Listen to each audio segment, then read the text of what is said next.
Shalom, haleluya, selamat pagi, salam sejahtera dalam kasih Tuhan kita Yesus Kristus. Puji Tuhan Bapak Ibu, hari ini, hari Minggu tanggal 26 September tahun 2021.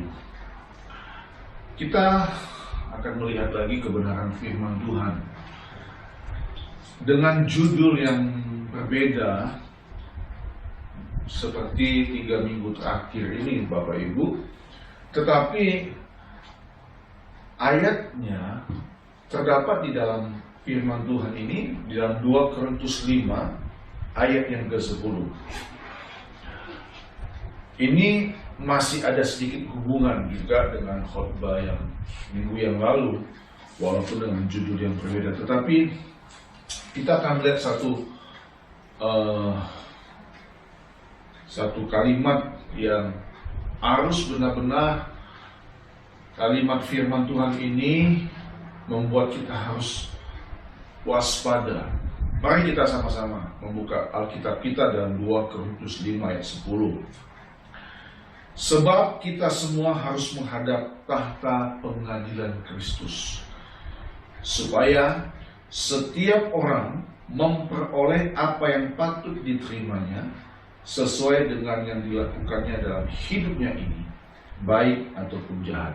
Judulnya tahta pengadilan Kristus. Nah, minggu lalu saya sudah katakan, saudaraku, tahta pengadilan Kristus itu adalah tempat di mana setiap umat manusia akan mempertanggungjawabkan segala perbuatan selama hidup di muka bumi ini. Jadi bicara tahta artinya bicara menghadap suatu tempat di mana kita menghadap suatu pribadi yang sangat mulia. Dalam hal ini adalah Kristus Yesus Sang Raja, Hakim yang adil, karena ini pengadilan, saudaraku. Nah, pengadilan Tuhan atau pengadilan Kristus itu pasti akan dihadapkan kepada setiap kita. Karena segala sesuatu dalam hidup ini, Bapak Ibu, saudara-saudari yang menonton video YouTube channel ini, segala sesuatu dunia ini, hidup ini akan berakhir.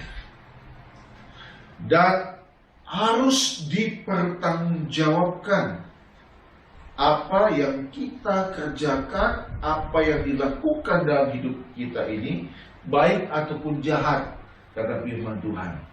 Karena manusia adalah ciptaan Tuhan. Jadi kita benar-benar, saudaraku, harus serius, harus bertanggung jawab. Karena poin ketiga dari khotbah saya minggu yang lalu tentang dijadikan baru setiap hari, orang percaya yang dijadikan baru setiap hari pasti mempersiapkan hidupnya dengan melakukan kebenaran setiap hari.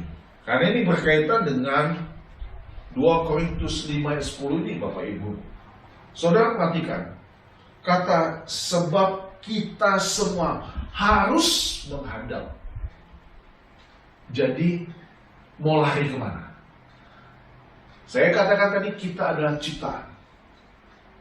Dia adalah pencipta.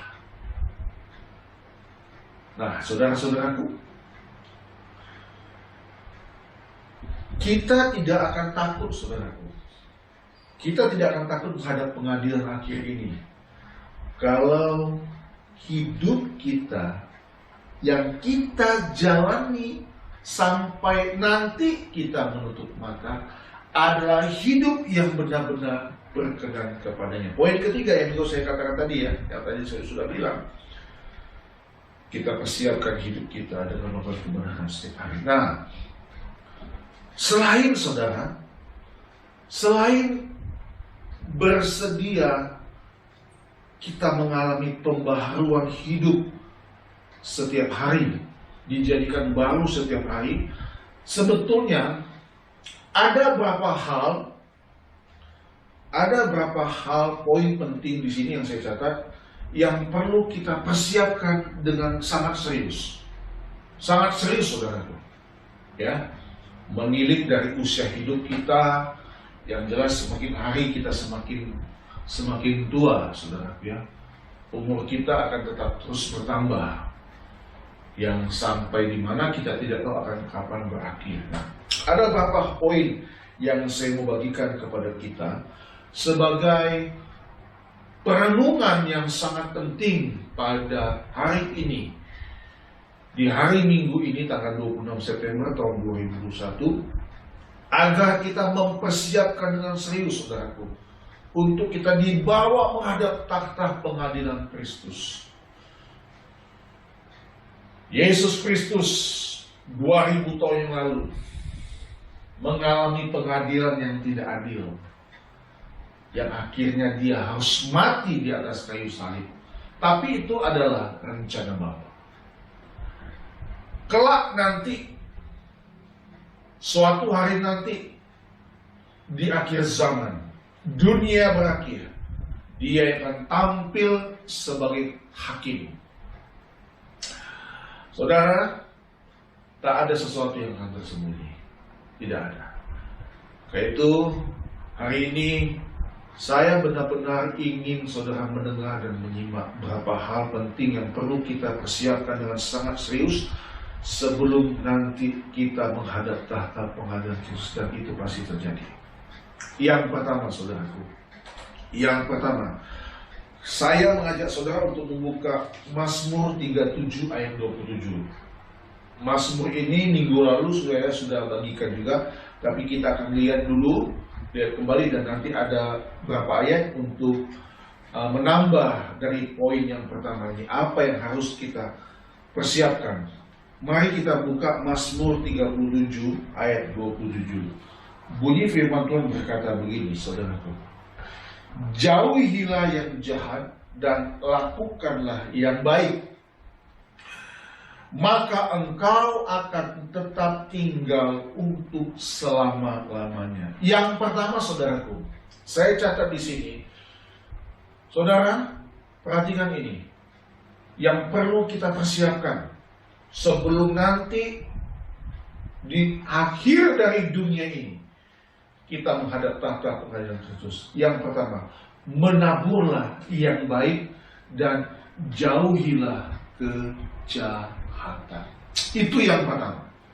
Mazmur katakan, kalau kita melakukan yang baik dan menjauhi yang jahat, saudaraku, maka engkau akan tetap tinggal selama-lamanya. Saya percaya, saudaraku, kata tinggal di sini ada tetap tinggal dalam anugerah Tuhan, tinggal dalam hadirat Tuhan. Bahkan nanti kita akan tinggal bersama-sama dengan Tuhan.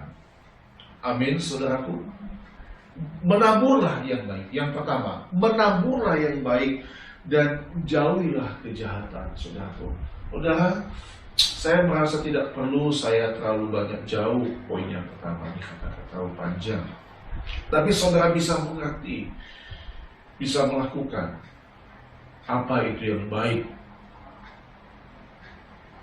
dan menjauhi kejahatan. Saudaraku, kita selalu diperhadapkan dengan banyak pilihan dalam hidup ini.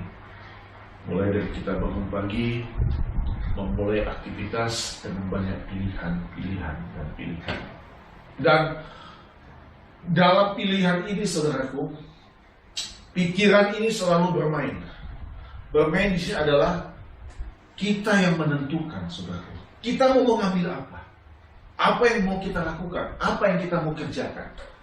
Kalau kita tahu dan kita sadar dampak atau efek dari segala sesuatu atau apa yang akan kita kerjakan pada saat itu berdampak tidak baik buat diri kita dan buat orang lain, dan yang terlebih utama itu menyakiti hati Tuhan, maka jangan lakukan.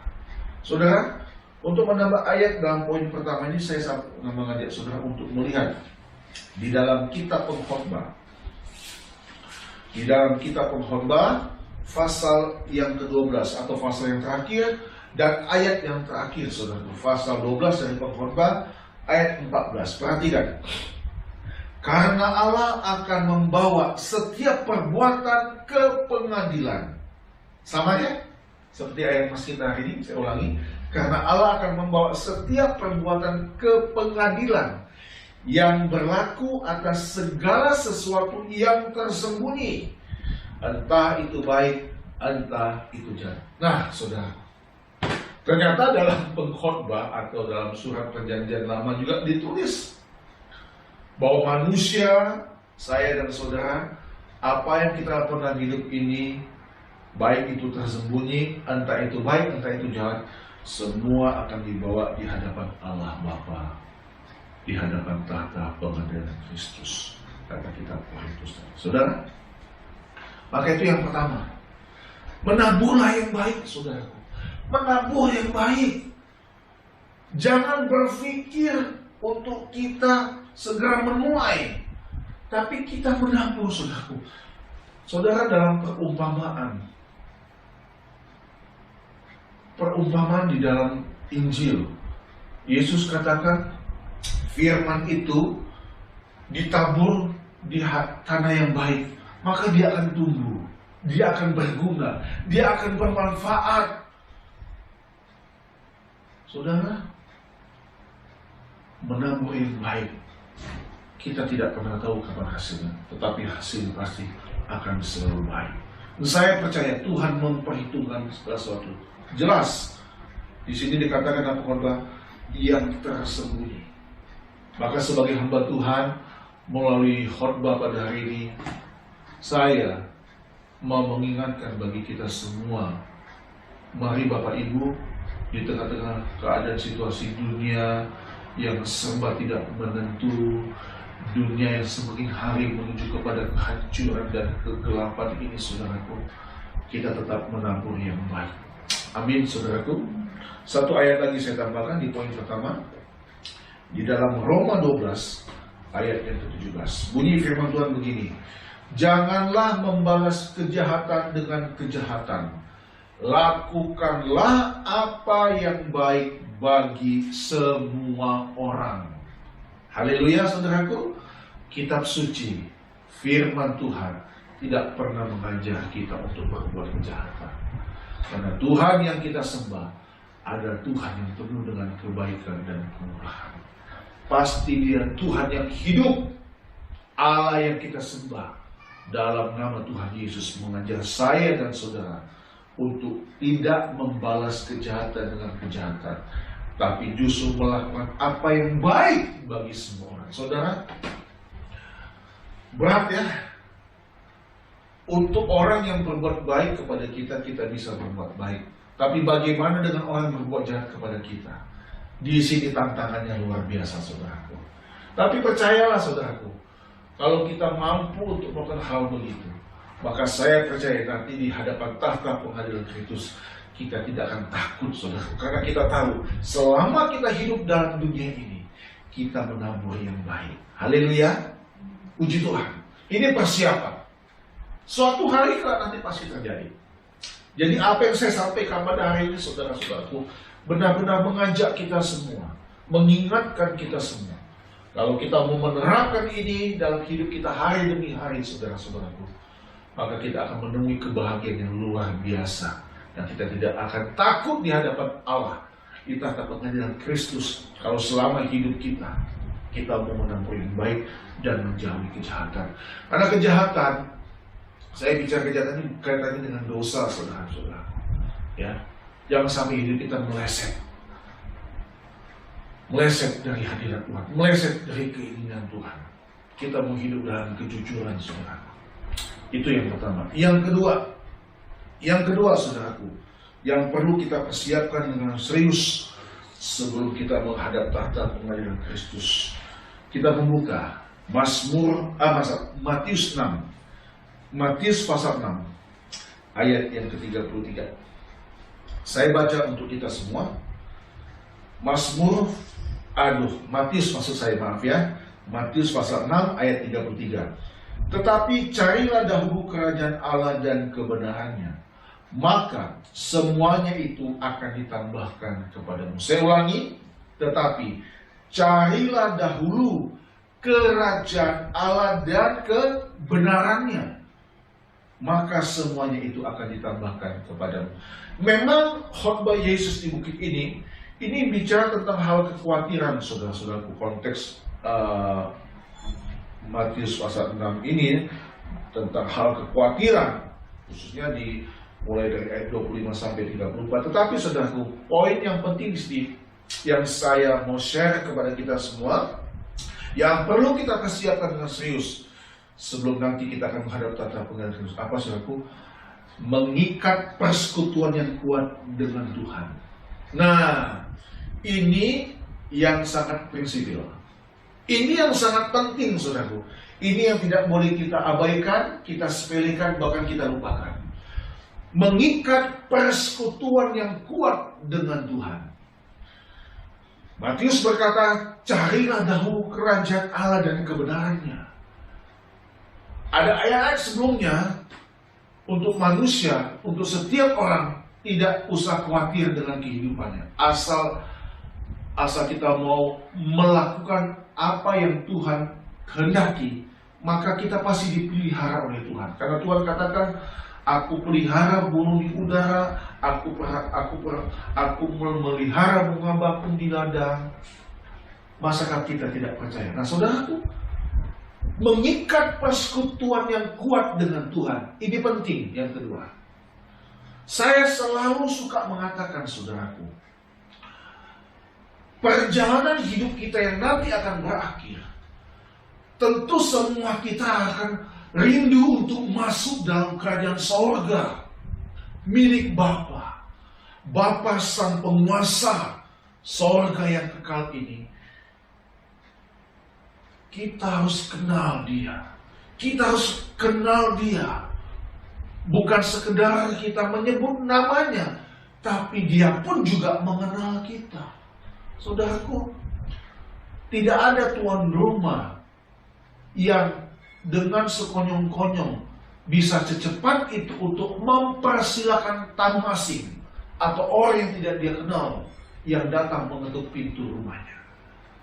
Tetapi kalau orang itu dia kenal, atau barangkali mungkin sebelum dia datang, dia menghubungi dulu sang pemilik rumah, maka dia akan dipersilakan masuk, bahkan dilayani dengan sebaik mungkin. Saudara, suatu hari nanti perjalanan hidup kita menuju rumah Bapa.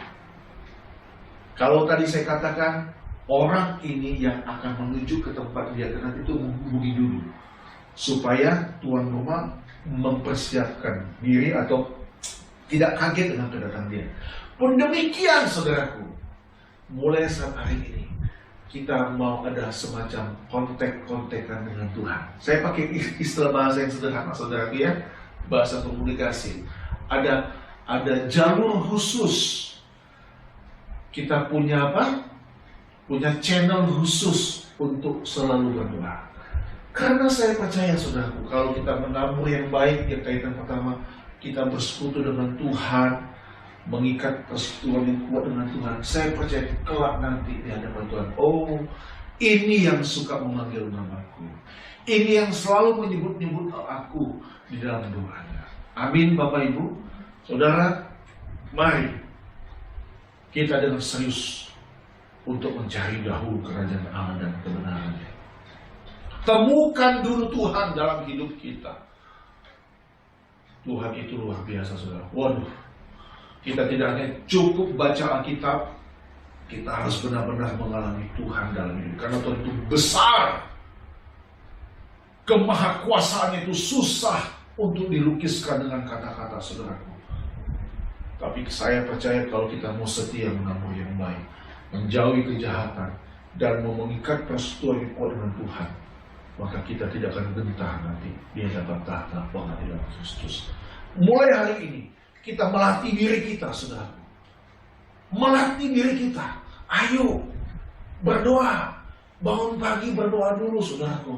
Ayo, kalau tahu waktu ibadah, datang ibadah, saudaraku. Sekarang kan PPKM sudah mulai ada kelonggaran di masa pandemi ini. Ada gereja-gereja, bahkan tempat ini pun terbuka sekarang, saudaraku. Jangan kita beralasan selalu takut dengan COVID, saudaraku. Takut.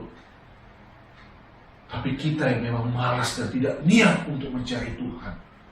Saya mau mengajak saudara untuk kita serius mempersiapkan hal ini. Yang ketiga, apa yang perlu kita persiapkan dengan serius sebelum kita menghadap tahta pengadilan Kristus? Saudara, saya ajak kita untuk membuka Ibrani pasal 12. Ibrani pasal 12. Nanti kita akan kembali membuka kitab Roma lagi, saudara ya.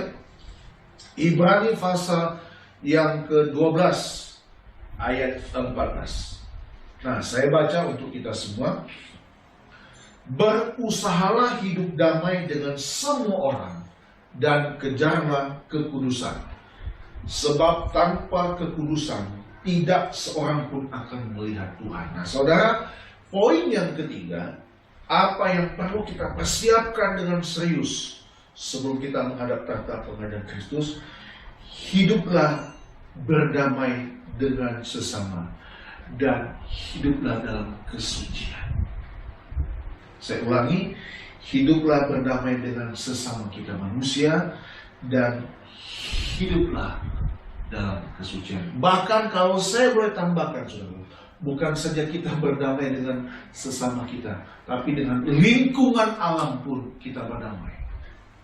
Jangan jadi orang yang suka memiliki perilaku yang bisa merusak lingkungan. Ini saya boleh tambahkan sedikit, saudara. Nah, untuk sedikit mengerti dan menjelaskan ayat ini, saya mengajak kita untuk mendengarkan apa yang saya baca dalam Alkitab bahasa Indonesia sehari-hari dalam Ibrani pasal 12 ayat 14 ini, saudara. Khususnya juga tentang suci tadi. Nanti saya akan tambahkan ayat yang lain. Berusahalah untuk hidup rukun dengan semua orang. Nah, hidup rukun, saudara, nah, tetangga saudara, ya. Kemudian berusahalah juga untuk hidup suci khusus untuk Tuhan. Nah, bayangkan, saudara, khusus untuk Tuhan. Sebab tidak seorang pun dapat melihat Tuhan kalau ia tidak hidup seperti itu. Saya sempat berpikir, saudara, mengapa seperti itu? Kenapa? Karena Tuhan kita ada Tuhan yang Maha Kudus. Amin. Dia Allah yang Maha Kudus. Di dalam 1 Petrus, saudaraku, saya boleh tambahkan di sini walaupun tidak ada dalam catatan saya.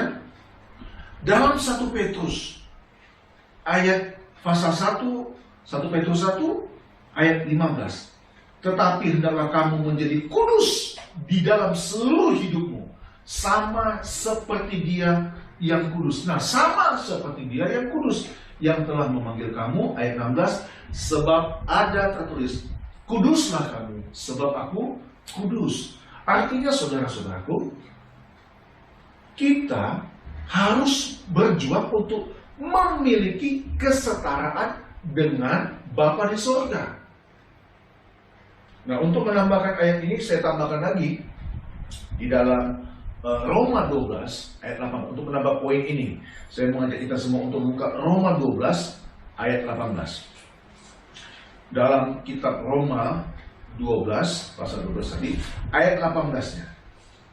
Tadi kita sudah baca ayat 17-nya ya. Sekarang kita baca ayat 18. Begini, sedapat-dapatnya kalau hal itu bergantung padamu, hiduplah dalam perdamaian dengan semua orang. Saudara, saya coba mengkaitkan Ibrani ini, saudaraku, Ibrani dan kitab Roma dan Petrus ini. Artinya begini, saudara-saudara, kalau orang hidup dalam kesucian Tuhan, tidak akan mungkin dia membenci orang lain. Kalau dia bisa dibenci orang, Dia bisa difitnah orang. Tapi tidak mungkin orang yang menjaga hidup dalam kesucian Tuhan dengan Tuhan, mengikat persekutuan yang kuat dengan Tuhan, dan menabur yang baik dan menjaga kejahatan, dia bisa membenci orang. Rasanya mustahil, saudara. Ini kaitannya dengan salib kembali, saudara. Kasihilah Tuhan Allahmu dan kasihilah sesama manusia. Bapak Ibu, mari kita mau hidup damai dengan sesama dan hidup dalam kesucian. Saya tulis juga di sini, saudaraku, belajar untuk mengalah. Amin. Belajar untuk mengalah. Saudara, saya percaya orang hidup dalam kekudusan Tuhan, kesucian Tuhan, dia akan mengalah. Sekalipun mungkin dia dalam posisi yang benar. Karena saya percaya, saudaraku, apa yang tadi saya sampaikan di awal, kelak nanti di hadapan Tuhan, pengadilan Tuhan akan membuka semuanya, akan menyatakan semuanya. Apa yang pernah dilakukan oleh orang itu dalam dunia. Saudara, hidup ini hanya sementara. Kalau Tuhan berkenan, kita diberkati Tuhan dengan banyak hal, membuat kita harus lebih dekat kepada Tuhan. Haleluya, saudaraku. Yang keempat atau yang terakhir, apa yang perlu kita persiapkan dengan serius sebelum kita menghadap tahta pengadilan Kristus? Saudara, saya ajak kita semua untuk buka kitab Efesus. Efesus pasal 5. Efesus 5 ayat yang ke-6. Kita baca ayat yang ke-6, ya. Atau saya mau baca sampai dan mulai dari ayat 1, ya saudara. Perhatikan, Efesus 5 mulai ayat 1 sampai ayat 6. Hidup sebagai anak-anak terang. Sebab itu jadilah penurut-penurut Allah seperti anak-anak yang kekasih. Dan hiduplah di dalam kasih, sebagaimana Kristus Yesus juga telah mengasihi kamu dan telah menyerahkan dirinya untuk kita sebagai persembahan dan korban yang harum bagi Allah. Tetapi percabulan dan rupa-rupa kecemaran atau keserakahan disebut saja pun jangan di antara kamu, sebagaimana sepatutnya bagi orang-orang kudus. Demikian juga perkataan yang kotor, yang kosong atau yang sembrono, karena hal-hal ini tidak pantas, tetapi sebaliknya ucapkanlah syukur. Ayat kelima dan ayat kelima, perhatikan saudaraku, ayat kelima dan 6. Karena ingatlah ini baik-baik, tidak ada orang sundal, orang cemar, atau orang serakah, artinya penyembah berhala, yang mendapat bagian di dalam kerajaan Kristus dan Allah. Janganlah kamu disesatkan orang dengan kata-kata hampa, karena hal-hal yang demikian mendatangkan murka Allah atas orang-orang durhaka. Saudara, yang keempat, saya dengan serius menulis ini, saudaraku, untuk berbagi kepada saudara semua, hiduplah sebagai anak-anak terang. Amin, saudaraku. Hidup sebagai anak-anak terang artinya perbuatan kita bukan sekedar Tuhan yang kita sembah, saudaraku. Orang non-Kristen tahu yang kita sembah adalah Yesus Kristus, Tuhan yang besar, Tuhan yang kudus. Tapi yang orang lihat juga bagaimana kebenaran itu hidup dalam kehidupan kita. Sehingga poin penting saya catat adalah hiduplah sebagai anak-anak terang. Saudara, Yesus katakan dalam khotbah di bukit, hendaklah engkau seperti apa? Jadilah engkau garam dunia dan terang dunia. Terang dunia, saudaraku. Karena orang melihat Kristus dari perbuatan kita. Saudara, kalau di antara kita, ya saya pun demikian, kita harus belajar. Memang, karena kalau kita lepas kontrol, emosi, ya, maka banyak sekali kata-kata kotor yang kita keluari, saudara. Canda-canda yang gak baik, ya. Saudara perhatikan baik-baik. Gak masuk surga, gak masuk kerajaan Kristus. Orang yang sundal, orang cemar, dan orang serakah. Nah, untuk menambahkan ayat ini, saudaraku, saya ajak kita semua untuk melihat Matius 5 ayat 20. Matius 5 ayat yang ke-20.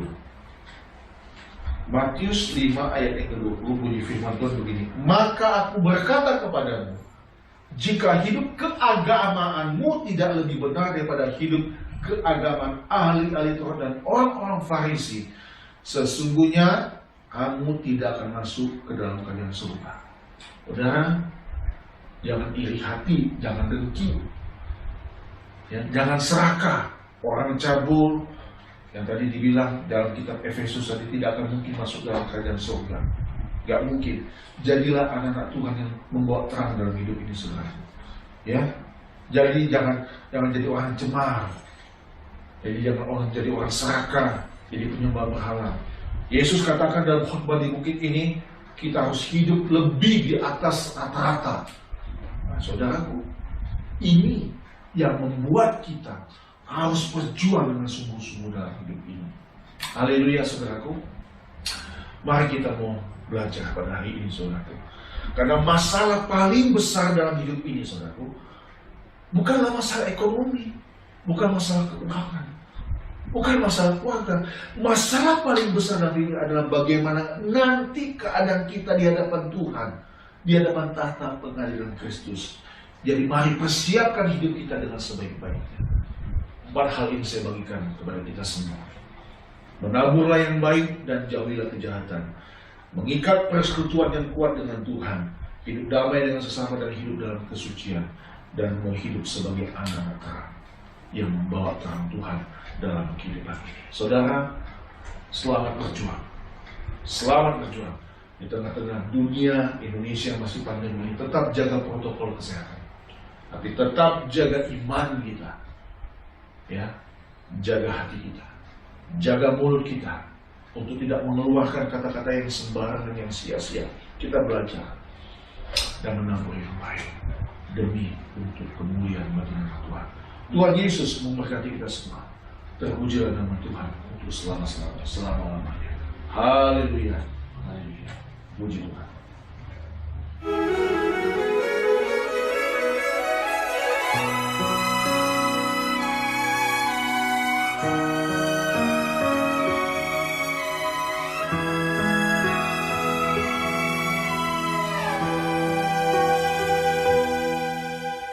Tuhan, aku rela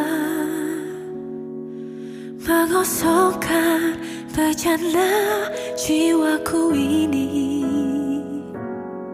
dari segala keinginanku dan semua hasrat pribadiku. Tuhan, penuhi aku dengan gairah surgawi dan suci, agar apapun tak ku ingini lagi, hanya